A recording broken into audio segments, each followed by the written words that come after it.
Hello, thank you for joining us on the Monday edition of Journalists Hangout. I'm Ayodele Ozugbakun. Today on the program, Ebonyi State Governor Umahi aides test positive for COVID-19 as NMA Chairman. 64 health workers test positive in Nasarawa State. President Buhari condemns Boko Haram attack on UN humanitarian helicopter, which killed 5-year-old and others. Promises severe consequences as bandits kill 2, abduct Katsina APC chief and 5 others.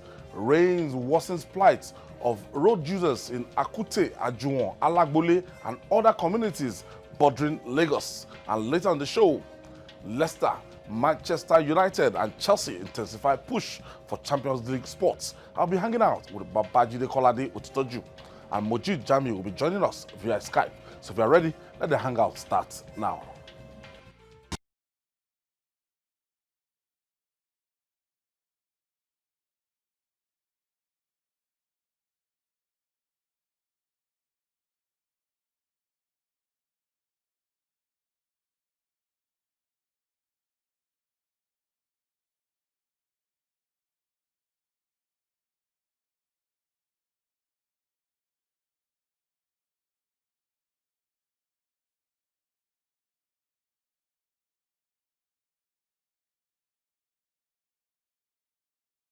Of the NMA, Bulus Peter and 64 other health workers also tested positive.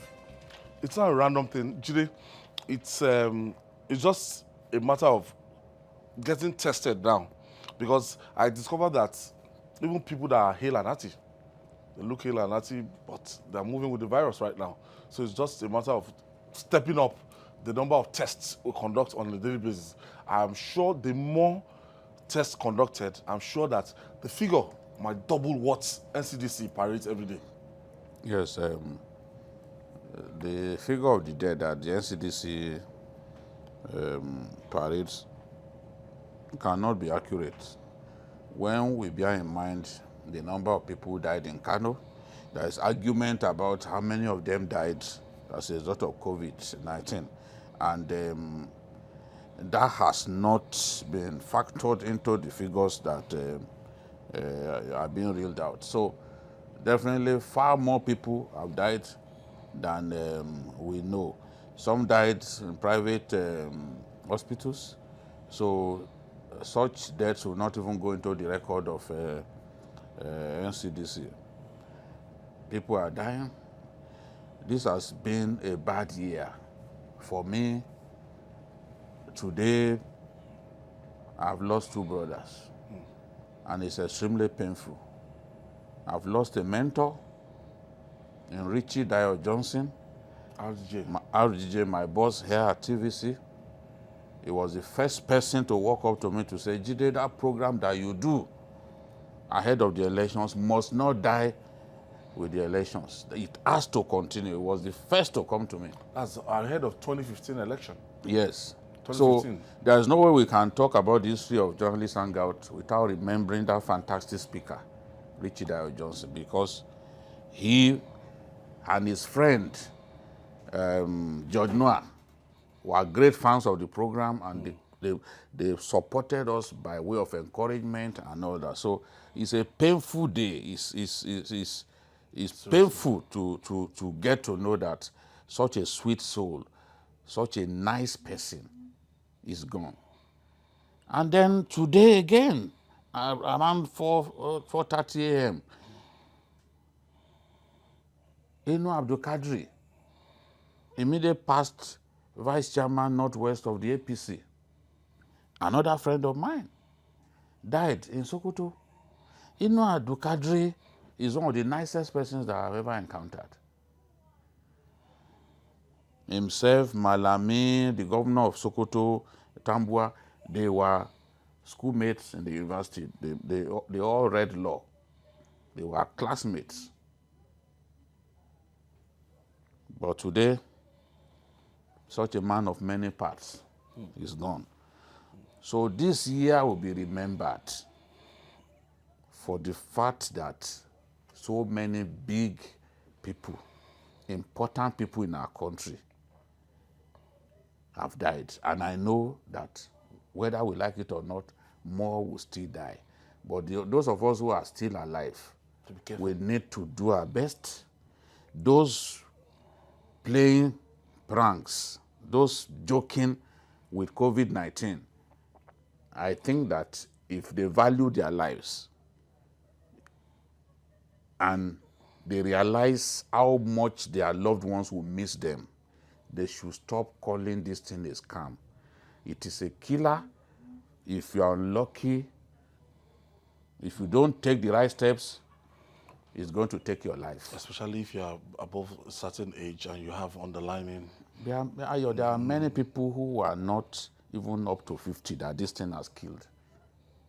Once you have the symptoms and you are imagining that it is malaria, you don't take the right steps, whether you are below 20 or not. It has killed many people who are not up to 60. It has killed people in their early 50s. Look at the former Lasimura man. You know, there's a video I saw of him even encouraging Nigerians about this COVID-19. It's an irony that he's gone. It's an irony. You see young people, 2 persons who died during this weekend that I know, including him, they are not up to 60. One is not even up to 50.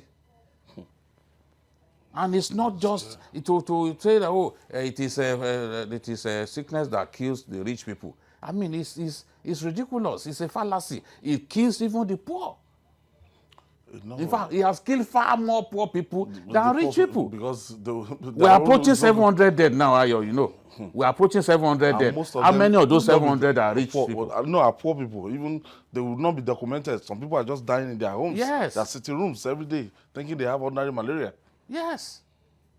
So it's Mojeed,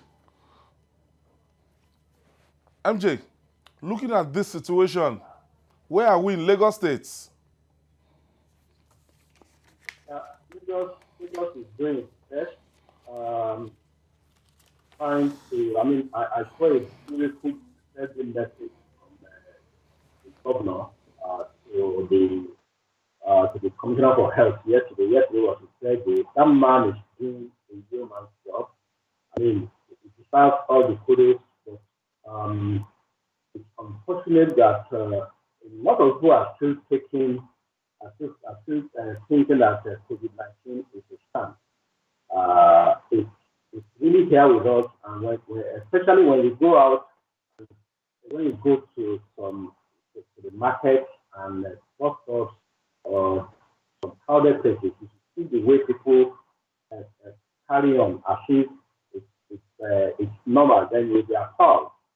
And on the number of deaths, I think it's seriously been underreported by GDSF, and I also feel that a lot of people are being denied access to healthcare under the guise of COVID-19. Because now, if you have mere malaria now, and you are children, you get to the hospital, the doctors or the nurses or the health workers who want to attend to you, they even take your details.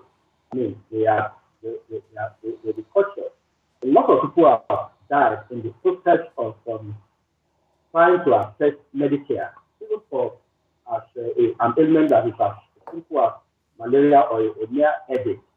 And the guys that, I mean, if you have temperature now, the first thing is to assume that you have a COVID-19. So there's a lot of mix-up, and there should be a lot more appeal to those in the front line, especially the private hospitals, to attend to try as much as possible to attend to people who could be saved before their cases get worse, and also for people to also ensure that they approach the health facilities as soon as they notice that they have symptoms of this COVID. Well, the one that is most prevalent in Lagos or in Nigeria today is the loss of smell and the loss of taste.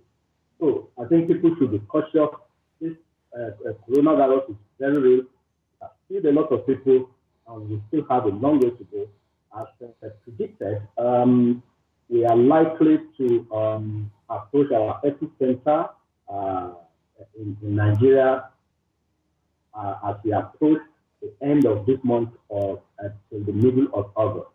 And the cold weather, the rains are here, and it's been raining cats and dogs, will not help matters because the weather are getting cold. So we need to be much more careful and ensure that we keep to all the safety standards as being explained to us by the NCDC and other areas. Okay, Babajide, now looking at this, the SGF, Secretary to the Government of the Federation, that Boss Mustafa, he says some Christians are recklessly confident in the face of COVID-19 because in Lagos, so the task force actually had to go and shut down some churches because they still went ahead to hold services. Yes, some of them are so desperate to hold services, and sometimes I ask, is this really about saving people's souls? Because in that process, you even endanger people's lives. The government has not come up with something that is unheard of. In other countries of the world, churches were shut. So what religious leaders should be doing, and mosques too, shut. In America, churches are shut. What they should be doing. The churches don't want to come back. Yes, even when Trump said they should come back, they said no. They've given them the go ahead. No, one of the, I think Donnie McCloskey, yes, he said no, I will not open my church. He told to Donald Trump that we will not open. In my cousin's church in Chicago now, they are conducting like a referendum that whether they should open or not. Because at the end of the day, it's your life. That is where people know what they are doing. Yes, it's not something they that are not ready. Say. And I'm happy that even here in Lagos, some imams, and it also happened in Ilorin, those imams said, no, this is not the time to open mosque. We can't endanger the lives of our people. But we have some church leaders, some Christian clerics who are now calling this whole thing Antichrist. They want the rest of the world to believe that they are more Christian than the rest of us. That it is Antichrist. Oh, they can allow markets to open, but they don't want churches to open. And I've said this is a needless analogy. You cannot compare markets to churches. One church, the population of one church here in Lagos is bigger than the population that you will find in all the markets in Lagos put together. Yep. One church. Yep. One church. The population of one church in Abuja, that one on the airport road, is bigger than the population that you will find in markets in Abuja 2 times the markets, or even 3 times the markets that you find in the whole of Abuja. So how many people are in markets? And the way we interconnect, the way we relate in the church, is not the way we relate in the market. For example, in the church, people go to hug themselves. They tell you that, oh, go and shake hands with people who are just coming into the church. People hug themselves. People are given communion. And it is with hands that they take it, they put it in your mouth. There are things. If I want to buy fish from you, for example, do I have to hug you? No. But we hug in church. We hug. We hold hands. We pray together holding hands. Especially if you have to come back after so many months. There's no how we can see each other. Yes, without hugging each other. Look at what we do on New Year's Eve. Yeah. As they ring that bell that we've seen a new year, what do we do? We will hug ourselves, we will lift ourselves up. Because the church is a happy place. But in the market, you are relating with someone that you may not even see the next day. It's an informal relationship. I don't have to shake your hand. I don't have to hug you. Have you got fish to sell to me? What's the price? This is what I can pay. I give you your money. Yes, I'm already angry. I'm already angry that I don't have so much to spend. You know? So comparing markets and this, it just does not gel. People must eat. You understand? And they need to go to markets to buy these things. But people, they can pray in their homes. But the things you buy in the market, you don't readily have them inside your house. But you can pray in your house. So So all of these things meant to blackmail the leadership of the country, just to push them to go and open churches, open mosques. I mean, it just does not make any sense.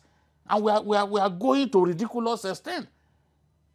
If Trump can say, churches, come and start worshiping, and Americans got up and said, no, we are not ready. Why is it that it's in Nigeria that they are now saying you must open those churches, and they are abusing the leaders for doing the right thing? If this thing kills us in huge numbers, they are the same people who say government didn't take the right steps. Because some of the worst critics of the government are church leaders. They are the same people who complain, no? I mean, let's take this disease serious. Let's know that we have a battle on our hands. MJ, it seems the governors are not even spared against this virus. Dave Umahi now of Ebonyi State. Yes, this virus knows no man, knows no man. And I think it's even people are contracting the virus more. They are testing more positive for the virus than those of us that are the masses. And to corroborate what they said on the church and the project and all, the chief imam of Lagos, Sheikh Sulaiman Abdullah, gave a directive to all Muslims that all Muslims in Lagos State and by extension Nigeria should adhere to instructions laid down by the government. And I think we should commend the governor of Lagos State for sticking to his gun on the directive that churches and mosques remain closed. I don't think we should listen to what anybody has to say, because now Lagos is inching close to 12,000. And I mean, let's recall that the number of isolation centers we have in Lagos, the total capacity before this thing started was less than 1,000. But we have been able to build capacity up to about even 10,000 now, or even more. So hotels are being converted to isolation centers. Okay, we have to move on now. MJ, more Boko Haram attacks continue to scare and stare us in the face. President Muhammadu Buhari has condemned a Boko Haram attack on a United Nations helicopter in Damasak, Borno State, which caused the death of 2 civilians, including a 5-year-old. The pilots were able to fly the helicopter, which was hit by bullets, back to Maiduguri, some 150 kilometers away. Now, the president has promised severe consequences in the wake of this. Bandits killed 2 persons, abducted an APC chief and 5 others in Katsina. So we are putting everything together. Jide, let's start with this United Nations. Is it that these Boko Haram guys are not reasonable? No, they are not. They've never been reasonable. People are targeting caregivers, humanitarian workers. You kidnap them, and once you can't get ransom of them, you then kill them. That's what they do. They'll go and seize these humanitarian workers and then kill them after some time. As we speak now, some humanitarian workers were kidnapped on June 1 and June 8. They are in their custody. And those ones, there's a video that the Boko Haram guys released where those guys are saying, look, we are in the hands of these fighters. Please do your best to have us released. So they target humanitarian workers. Maybe they think that they are the parent office of, or the head office of the NGO will bring dollars and all that. So they are constantly targeting these guys. And I can tell you that if not for these humanitarian workers, the misery, the pains that the people will be going through in Borno State will be huge. I've had people accuse them of being the ones supporting Boko Haram. Even sometimes the army has accused them. That's some of these NGOs. But we tell them to bring the proof, they will not be able to bring it. And they conveniently forget that these guys too are constantly victims of Boko Haram. So how can perennial victims of Boko Haram be described as the people funding Boko Haram, giving Boko Haram money and all that. We have these ridiculous things. Many people did not know that people were dying inside the IDP camp in Bama. Remember that time, children, malnourished children were dying. It was Medicine Sans Frontiers that went there and discovered that there was even a cemetery within the IDP camp where people were dying every day. Children who were dying were being buried. So after a while, government too intervened, and then yes, they found a solution. Remember, even when the president's wife donated some items some relief items to the IDPs, and when they were being taken to site by the humanitarian organization, they came under fire from Boko Haram. So this is the thing. I can only imagine. Look at those of them who are just trying to ensure that hunger does not kill people in the camps. You are going after them. You remember what happened when Zulum had to sack people in a local government, I think in Gala, because he got there. The doctors on duty were NGO staff. The Nigerians who were paid, who had received their salary for that month, they were nowhere to be found. So where would we be if those NGOs were not working? Now Boko Haram will be opening fire on them. The president said there will be consequences. I hope this is just not one of those threats that the president will issue and we will not see anything. Because we need to crush Boko Haram. We are wasting time about crushing these people. And the more we leave them, the more they become dangerous. If they are not shooting airplanes, do we know what they will do next? How much longer can we be watching these guys killing our people?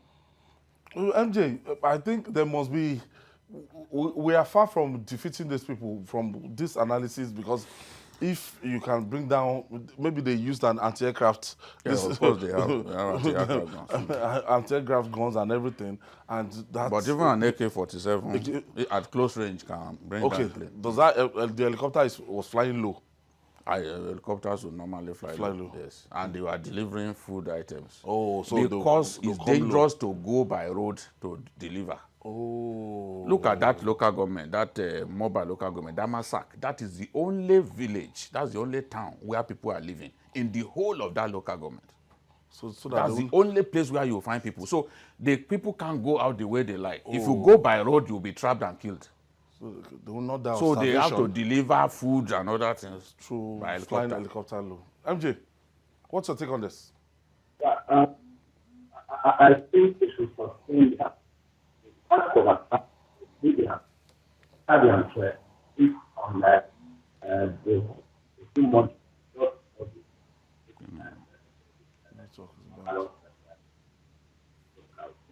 We need to sustain that type of attack by really pushing them back, doing them. Because now that we've been considered in targeting the UN chopper, I think thank God that those pilots are experts, despite the loss of air and they were still able to take it as far as 150 kilometers past the Maiduguri. So kudos to them. And thank God too that no life was lost. There were no workers up on the street, and that. Then 5-year-old boy and civilians got killed during the shootout. So, but they can't continue. I think we're having difficulty in the signal with MJ, and maybe because of the rains. So, Babajide, what do we go from here? Our hands are kind of tied. Funds, rainy season, and so many other factors. Many factors working in their favor. Especially, they are much more active during the rainy season. That has always been the case because overgrown weeds allow them to be able to hide and all that. You see, in the month of May alone, they attacked that local government 16 times. The massacre? Yes. The governor of Borno State took more than 15 trucks of food to that place. So they clearly got information that so what they wanted to do was to come and attack the place, steal the food that had been given to the people.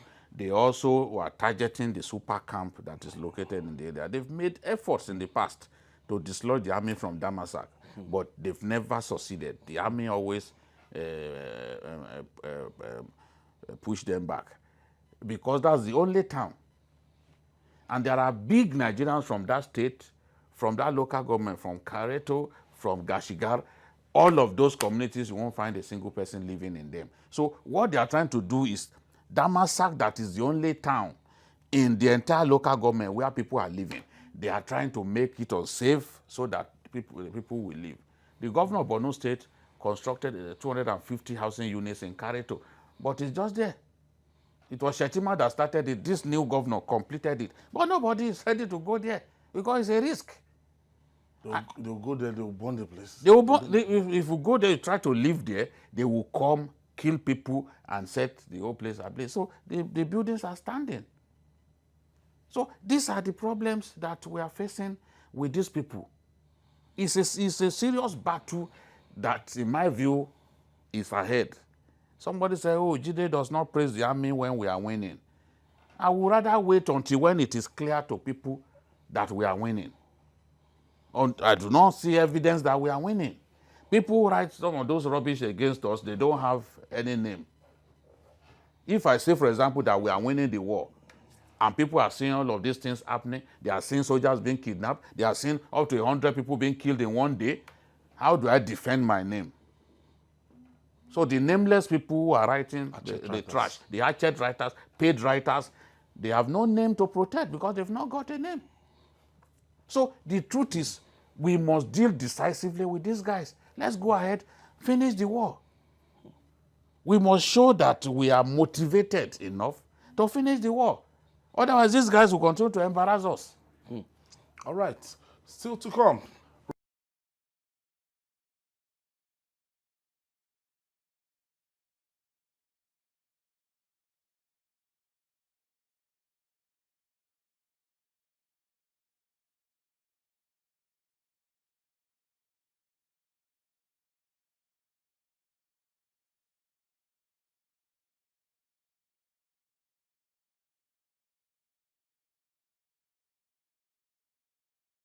Ogun State, this time of the year is the worst of nightmares.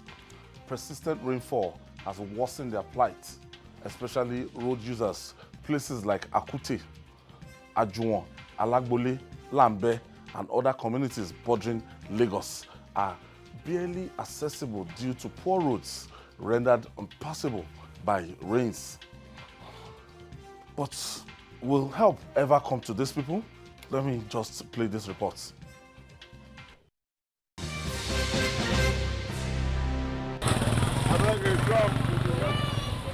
This is what is left of the road connecting Akute, a border community in Ogun State, with Ojedobega, a busy part of Lagos State.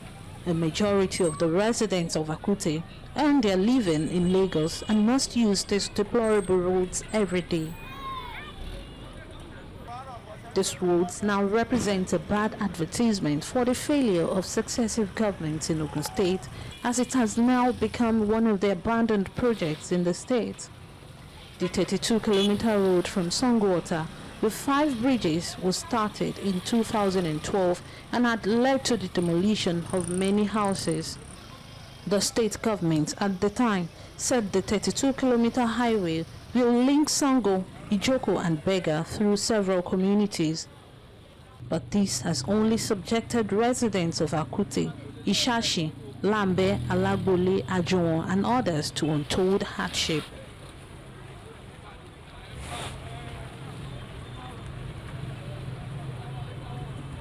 Residents of Akute and its environs have been lamenting the terrible state of this road and neglect by successive governments in Ogun State.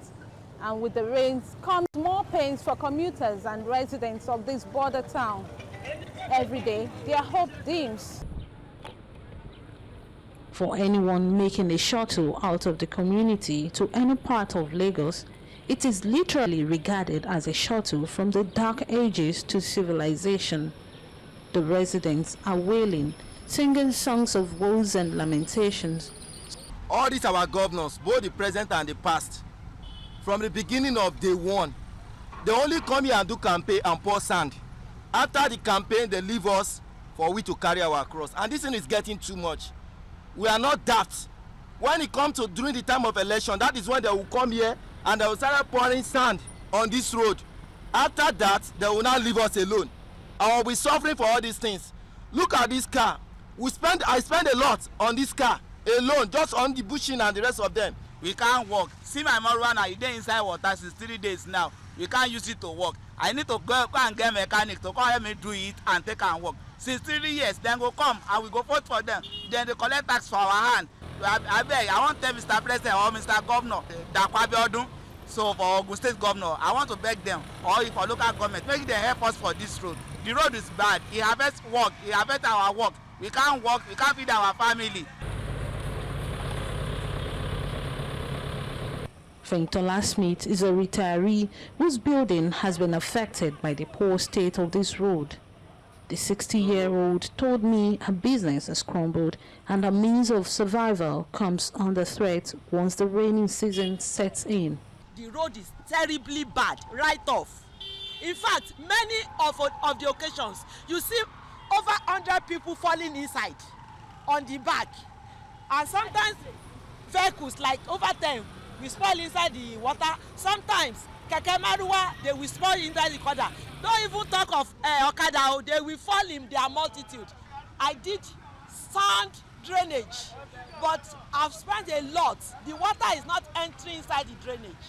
And as a result, when there is heavy rain, the water will enter inside my compound. 3 days ago, it nearly demolished the whole compound. It was a big flood. The people here are literally in distress, but most worrisome is the fact that year after year, administration after administration, the area is neglected by the state government.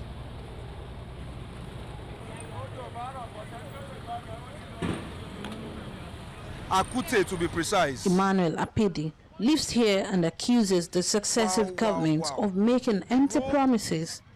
He has been forced to abandon his car at home. He now rides motorcycles and tricycles, which leave him disoriented with his face and clothes stained with every ride. The road is bad. Look at the road. This is absurd. For over 10 years I've been in Akute. We have never enjoyed a good road. But this is probably the second time we're having another government. The first government promised us that they are going to fix the road. Each time they want to campaign, they will come to this area and campaign and promise you that once you elect them in, they are going to fix the road. But we've been having all these promises and none of their promises has been kept. Just look at the road. This is Olori Osaro to Lambe. We have not seen anything. I don't go out with car. I have to run on a bike. We don't go out because once it rains, this place is dreadlock. Everywhere, no going out, no coming in. Many are calling the construction another white elephant project and a total failure based on the hardship it has caused after so much taxpayers' money has been sunk into it. Aside the high level of discomfort, some residents say this dreadful road has become a major health risk for them. It is almost a death wish for any physically challenged to use this road. Lekon Onobanjo is self-employed but decried his wife leaving home as early as 4:30 a.m. daily. He told me her daily travel time on this road has become dangerous to her health and well-being. You can't live in this area and you have vehicles that will survive 1 year. It's not possible. It's terrible. It's so bad. Something has to be done as soon as possible, please. And I tell you something, This road has potentials of generating a lot of IGR for Ogun State. I don't know why they cannot tap that opportunity. Fix the road and toll it. People will pay. Why leave the road in this kind of state? I pity those who work 5 to 9. You know, people leave as early as 4. Risk their lives to leave home as early as 4 o'clock to get to office. It is not nice. You know, and then they get home at 10 o'clock. My wife leaves as late as 4:30. And that's insane. Most times, I don't even want to come home. Emmanuel's marital life has suffered terribly as he cannot endure his commuting like some. He is forced to stay back at work with his friend and can only interact with family via video calls to keep in touch. Most times, I don't even want to come home. Because if I think on the stress to drive back home, I'll just be like, oh, I'm not coming home. I have to call my family. I sleep in my friend's place. My son is attached to me. Sometimes I have to, if I know I'm not coming home, I have to make video calls to make him feel, okay, daddy is around. Sure you get. But then I wonder what other people faces. Because to be sincere, if this place would have been a Lagos State road, I believe Lagos State can do something. But Ogun State has forgotten that people stay here. And with the rainy seasons comes a hard time for commuters and drivers on these roads who silently pray that governments will remember them before election campaigns. Karima Salami, TVC News, Ogun State.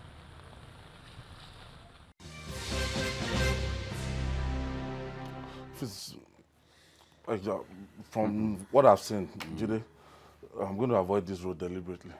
Yes. There's nothing that can happen to take my car past this road, because you end up with your shock absorbers, the pressure on your car and everything. And it's as if government is just, I don't know. You see, even the roads, even the bridge that was constructed to link Yakoyo with Alagbole, the bridge was so badly done that it retains water. So I don't know what the new government will do, because that bridge, you can't leave that bridge in that state. There must be an engineering trick that they can use. It retains water, and you see heaps of sand after every rain. Oh. On a bridge. No. I drive Dead weight. in Abeokuta. I drive through. I don't see, anytime it rains, I don't see any bridge retaining water for days. I don't see any bridge being filled with sand as a result of rainfall. But they came and gave the people of Akute a poorly executed job. Yet I saw Chinese. It also shows that it's not every time that the Chinese themselves. No, whatever you give to those ones, they can come of down to doing a zero good standard. job. Yeah, Because it's a shitty bridge that they've done in that place. You need to see that bridge. The whole of that area, there is no place where you find good roads. Whether it is Adinyo or Okearo, where my friend Mojeed used to live, or Ajuwon, or Lambe, or Matogun, right up to Ijoko or Agbado, there is nowhere that you will find good roads. The people are forgotten, left alone. Mojeed, thank God that your own church has moved to the permanent site. Now we are talking about Magodo. He's a lucky man. When I grow up, I want to be like him. Tell me about this place. Several times I've wanted to visit my friends. At times I've had to come back. Another friend of ours came from that place. I've seen some of our friends who abandoned their own home and moved out to go and rent apartments outside. I mean, it's really sad. And to think that the state government just abandoned that place, But then I think there is a hope in the horizon because the former, the commissioner for works, Mr. Adesoya, commissioner for work in the state. So he was on a visit of that agri last week, and I want to believe that he will do something because incidentally, he was the commissioner for work in Lagos State under the immediate past governor, Akute Ambode. And now, so you understand the history of that place. So he's now the commissioner for work also in Lagos State. So it's the same person. He understands the dynamics of the kind of money that comes from Lagos State to the state cost from that agri. So I want to believe that he will shift the momentum by ensuring that that stretch of road is completed so that I want to take this breather and when we come back, we'll talk more. Please don't go away. It's still Journalists Hangout.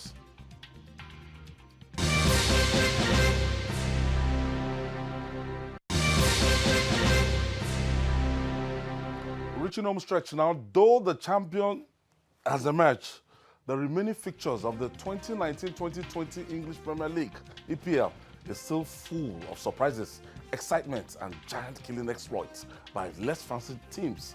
Teams like Leicester City, Manchester United, and Chelsea are intensifying the push for Champions League spots, making the remaining fixtures high-catching. Mia Akiri is joining us. Mia, what's happening to Manchester City? Like, they've appealed the ban. What's going to happen at the end of the day? Or what are we looking at here? You know, the interesting thing about the Premier League these days is the fact that you expect something interesting. One, as we speak, Liverpool is the only team that have realistically qualified for the UEFA Champions League next season from England. Manchester City will have to await a ban, appeal.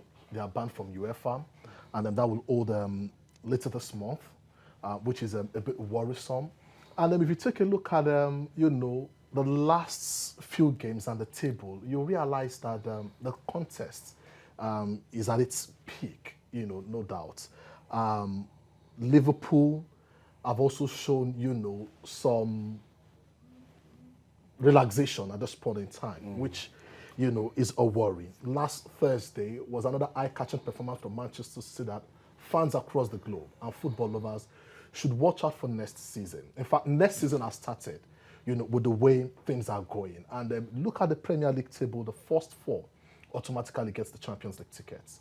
Manchester City in second position. Leicester City all through the season have occupied the third position. But in recent games, it's not been looking good. They have 58 points. Now you have Chelsea, who have 57 points, just a point separating Chelsea and Leicester City, which indeed talks about something very, very tough. Arsenal, surprisingly, in the last couple of games, you know, have been getting the results, even when you don't expect, when you don't see, you know, that brilliance of performance from a team. But they've been getting the result no matter how difficult it is, which means the Champions League positions, you know, will go down to the wire. I have my fears for Leicester City. Jamie Vardy, yes, over the weekend joined, you know, the club of players who have scored about 100 goals in the Premier League. But he has struggled in the calendar year 2020. And that's what... Now, Manchester United has been, you know, there's this thing that they'll just stay in one spot for a long time. And I don't know, it's that they come up on the good, but it's, if it's the sixth position they want to occupy, they'll do that for months. So Manchester United is not showing any bright chances of qualifying for the Champions League. No, Manchester United is doing very well now. Doing very well. They are the form team in the league currently. There is no team with an unbeaten run that is as long as that of Manchester United currently. And the way Bruno Fernandes and Pogba have meshed, they are already a nightmare to clubs. And they found a jewel in Mason Greenwood, an 18-year-old who is scoring for fun. So they have an attack That makes it difficult for that our is similar. They have an attack that is similar to Liverpool's attack. Everyone on that front three can score. That's it. Then the midfield, even Matic is looking like a new signing. Because if you recall the pass that he gave Mason Greenwood for that third goal against Brighton, you tell yourself, is this the Matic that we used to know? So Manchester United... The new contracts, 3 years contracts. Yeah, so Manchester United is in a rich vein of form. And they still have players in their reserve. I pity Leicester City because Leicester City for a long time was second on that table. And later on, Man City overtook them. If they are not careful, they will not qualify. Because there are some of these teams. Arsenal has woken up too late to qualify for the Champions League. They can qualify for Europa, but Champions League they can't qualify because there are just 5 games left. If it was just down to one team, then it's a problem. But there are several teams in front of even Wolves is still in front of them. So I don't see Manchester United. Guys. I don't see Manchester United losing 3 games out of 5. Impossible. And the goal difference of Arsenal is not impressive at all. So many things will work against them. And I still bank on Arsenal to help United slow down the advance of Leicester City so that Leicester City can be overtaken by Manchester United. At the end of the day, just 4 teams, 4 clubs that will qualify. And the way we've seen it, it has not happened in a long while that we'll be doing calculation 5 matches before we know at least first 3. We are meant to know, okay, this one is the no longer the 2-horse race, no longer, a 3-horse race at this point in time. You're looking at the possibility. I'm sure you are not expecting Southampton to beat Manchester City. After Manchester City beat Liverpool City. Like I said earlier, we're already looking forward to what next season may look like. And you see, I also have my fears for Liverpool next season. Owing to the coronavirus pandemic, Klopp will be happy to have his African stars, 2 key players. Salah and indeed Mane. These 2 players, they've been very impressive. But just like we talk about Manchester United right now, I don't think there is any attack that is flourishing like United's attack in recent years. Anthony Martial has woken up from his slumber ever since Odion Ighalo got to Manchester United.